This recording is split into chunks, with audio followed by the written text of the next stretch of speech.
Donc, bonjour, je m'appelle Mathieu Pradier, je suis le directeur administratif et financier du groupe Serge Blanco et je m'occupe aussi de tous les systèmes d'information.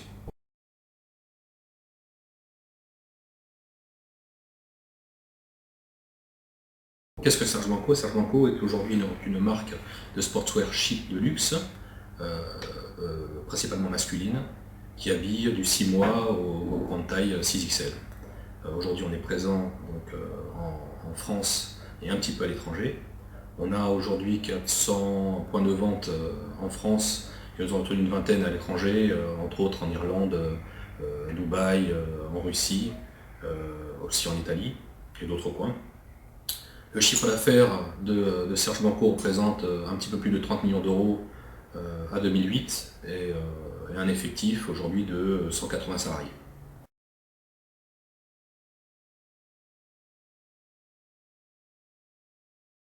Donc, suite à diverses analyses stratégiques, nous nous sommes aperçus que on avait un réel besoin d'optimiser notre centre logistique pour faire face donc, à la croissance de notre activité. Alors, on a regardé les différentes possibilités comme l'expansion en fait, de notre site, donc la création d'un nouveau bâtiment avec de nouvelles personnes, de nouveaux quais de distribution et de réception.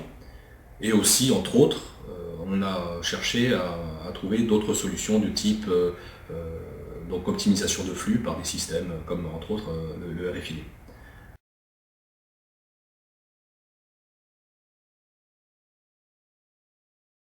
Donc aujourd'hui, après une analyse en parallèle, nous nous sommes aperçus que le système de RFID était le mieux adapté à nos besoins, dans la mesure où, dans notre méthode de travail, on utilise aujourd'hui, dès la réception jusqu'à la livraison, des systèmes d'étiquettes qui est identique à ce que fait le RFID aujourd'hui, sauf que vient s'intégrer donc une puce électronique complémentaire qui permet en fait une lecture à distance. Donc ce type de solution était pour nous celle qui était la moins problématique pour l'intégrer dans notre façon de fonctionner aujourd'hui. C'était la plus simple.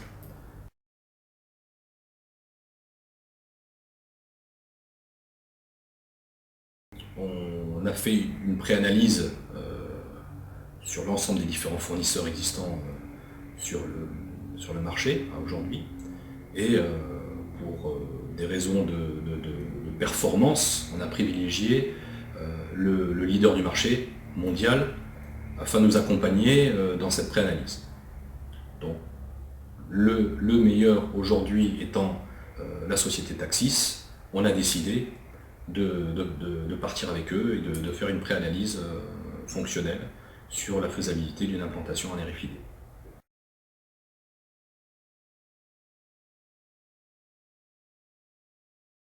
Donc à la suite de notre entretien avec les chefs de projet donc, de la société Taxis, nous avons établi ensemble un plan de développement qui s'est basé donc, sur une partie d'analyse fonctionnelle au départ pour mesurer l'ensemble de notre façon de travailler et de notre environnement, nos besoins en termes d'intégration par rapport à notre système informatique,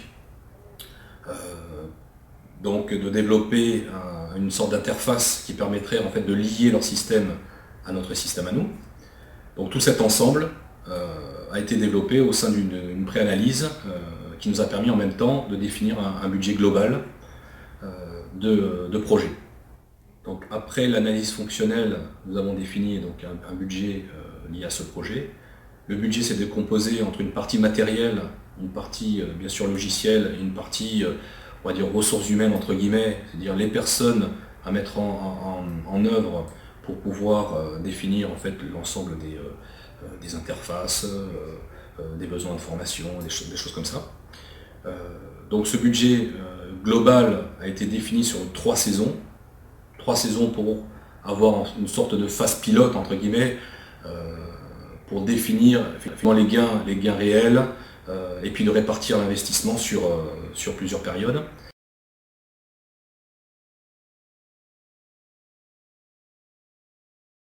Donc sur ces 3 saisons, on a défini un budget de 300 000 € réparti par 100 000 sur le matériel à investir, qui se fait donc la première fois, et le reste représente en fait l'investissement donc en étiquette qui est directement lié au volume de pièces qui sera réceptionné et livré.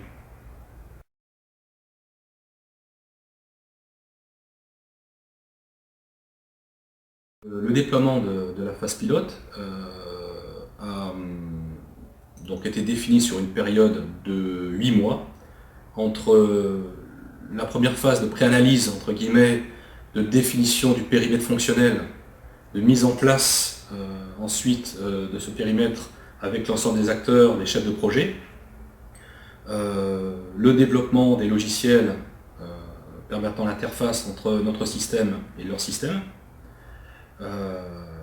et la mise en place de toute la partie matérielle, comme le tunnel, comme les tablettes de lecture, etc.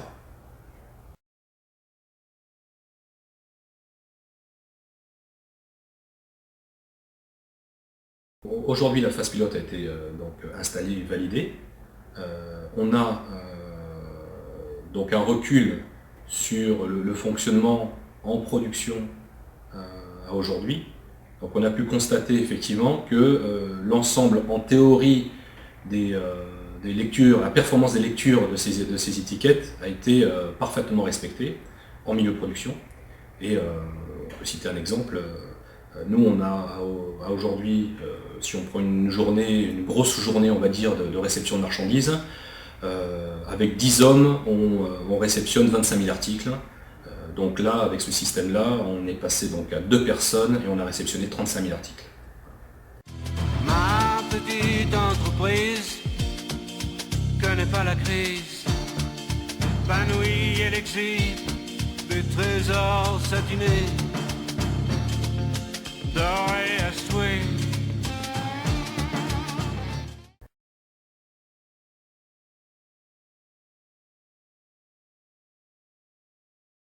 L'objectif pour nous est d'optimiser notre circuit de distribution. Donc les gains, pour nous, escomptés, sont étroitement liés à ce centre logistique. Donc en termes d'optimisation de réception de marchandises, optimisation de préparation, optimisation de livraison. Nous remarquerons parfaitement la valeur ajoutée au travers de ces phases.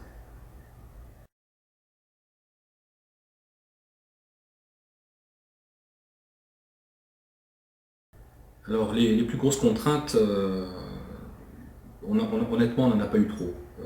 La plus grande complexité, je pense qu'elle a été liée à la mise en place en réseau de ce système-là, donc sur l'existant, hein, d'optimiser les flux non seulement donc, entre les interfaces développées, mais aussi au travers donc, tous nos systèmes de réseau interne, et d'optimiser donc cette rapidité-là. Donc c'est là où a été la plus grande complexité, entre guillemets. Mais honnêtement, dans l'ensemble, on n'a pas eu de problème.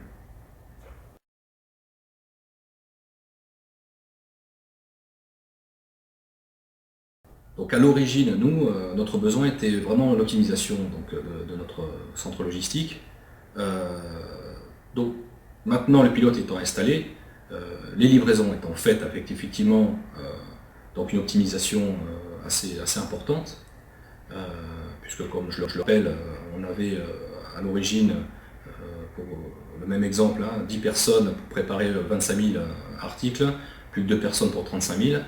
Donc les gains sont réels de ce côté-là. Maintenant, bon, une fois qu'on a livré l'ensemble de notre réseau, on s'est aperçu qu'on avait la possibilité d'utiliser aussi ce même système au sein de notre boutique pour effectivement optimiser la partie gestion, ne serait-ce que les inventaires, mais aussi permettre donc en temps réel de connaître l'état de stock,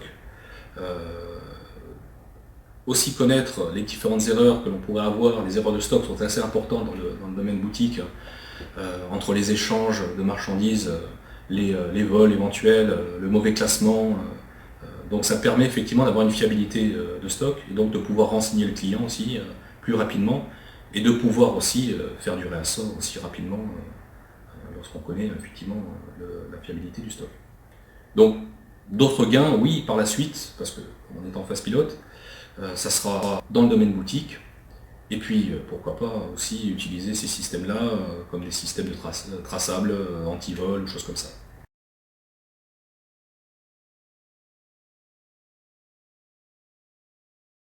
Donc à l'origine, quand on a étudié ce projet donc, de RFID, on a lu différentes presses spécialisées, on s'est informé, nous, et on a pu effectivement en théorie mesurer l'intérêt de ce genre de système.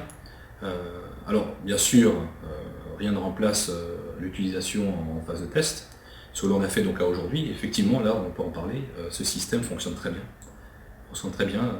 En théorie, la fiabilité annoncée, c'est exactement ça. Donc on est parfaitement satisfait.